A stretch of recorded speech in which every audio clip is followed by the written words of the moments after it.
നമസ്കാരം, 4K ന്യൂസിലേക്ക് സ്വാഗതം. 18ാം ലോക്സഭയുടെ ആദ്യ സമ്മേളനത്തിൽ രാഷ്ട്രപതിയുടെ വിജ്ഞാപന പ്രസംഗത്തിന് മറുപടിയായി നടത്തിയ നന്ദി പ്രമേയ ചർച്ചയിൽ BJPക്കെതിരെ വലിയ വിമർശനങ്ങളാണ് രാഹുൽ ഗാന്ധി അഴിച്ചുവിട്ടത്. തന്റെ 1.5 മണിക്കൂർ പ്രസംഗം കൊണ്ട് 10 വർഷത്തെ മോദി സർക്കാരിന്റെ ജനവിരുദ്ധ നയങ്ങൾ ജനങ്ങളിലേക്ക് എത്തിക്കാൻ രാഹുൽ ഗാന്ധിക്ക് കഴിഞ്ഞു. രാഹുലിന്റെ ആ പ്രസംഗം നടക്കുമ്പോൾ ഒരു തവണയാണ് പ്രധാനമന്ത്രി ഇടപെട്ടത്. അത് BJPയുടെ ഹിന്ദുത്വത്തെ കുറിച്ചുള്ള പരാമർശത്തിലായിരുന്നു. BJPക്കാർ ഹിന്ദുത്വത്തിന്റെ പേരിൽ ഹിംസ നടത്തുന്നു എന്നായിരുന്നു രാഹുൽ പറഞ്ഞത്. എന്നാൽ സംഘപരിവാർ അത് വലിയ രാഷ്ട്രീയ ആയുധമാക്കി മാറ്റി. രാഹുലിന്റെ പ്രസംഗം അവർ വളച്ചൊടിച്ചു. കേന്ദ്രമന്ത്രി നിർമ്മല സീതാരാമൻ വരെ ആ വ്യാജ പ്രചരണത്തിന് കൂട്ടുനിന്നു. BJPക്കാർ ഹിന്ദുത്വത്തിന്റെ പേരിൽ ഹിംസ നടത്തുന്നു എന്നതിലെ BJPക്കാർ എന്ന രാഹുലിന്റെ വാക്ക് എഡിറ്റ് ചെയ്ത് എടുത്തു കളഞ്ഞതിന് ശേഷം ഹിന്ദുത്വത്തിന്റെ പേരിൽ ഹിംസ നടത്തുന്നു എന്നാക്കി ഹിന്ദു സമൂഹത്തെ രാഹുൽ ഗാന്ധി അപമാനിച്ചു എന്ന് പറഞ്ഞാണ് സംഘപരിവാർ പ്രചരണം നടത്തിയത്.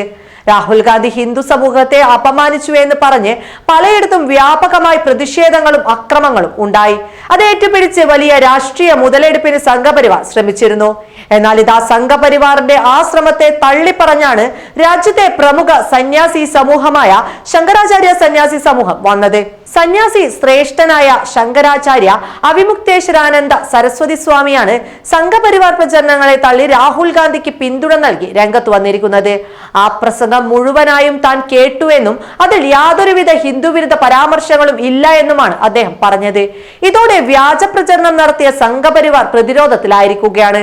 അയോധ്യ രാമക്ഷേത്ര പ്രാണപ്രതിഷ്ഠാ സമയത്തും ഈ സന്യാസി സമൂഹം എടുത്ത നിലപാടുകൾ ശ്രദ്ധേയമായിരുന്നു.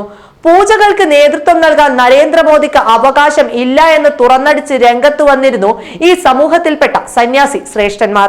ഇന്നത്തെ ഇന്ത്യയെ സംഘപരിവാർ വർഗീയവൽക്കരിക്കുന്നതും അതിന്റെ അപകടവും അതിനെ ഹൈന്ദവ സമൂഹത്തെ ഉപയോഗിക്കുന്നതുമെല്ലാം മനസ്സിലാക്കി തന്നെയാണ് ഇവരുടെ പ്രതികരണങ്ങൾ.